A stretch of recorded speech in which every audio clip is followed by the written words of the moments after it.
એ વાતે હું સહમત નથી, કારણ કે આ ધરતી પુણ્યશાળી છે કે આવા પુરુષે અહીંયા જન્મ લીધો હોય, આ જગ્યા છોડી જાય એની પાસે બે કારણ હોય, કાં તો એ વિસ્તારને ઉજાગર કરવાનો હોય અથવા અમારી પુનાઈ થતી હોય. આના સિવાય શક્ય નથી.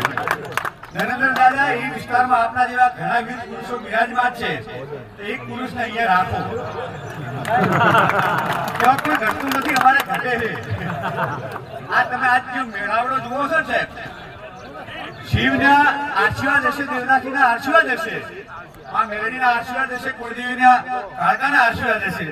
આ પુરુષને તમે લઈ જવાની જયારે વાત કરો ને, વાત કરનાર પણ ના ગમે, વાત સાચી આપણી.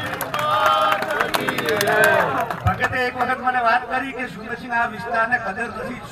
ભગત આપની વાત સાચી છે, આ સામાજિક તત્વો 2% હોય.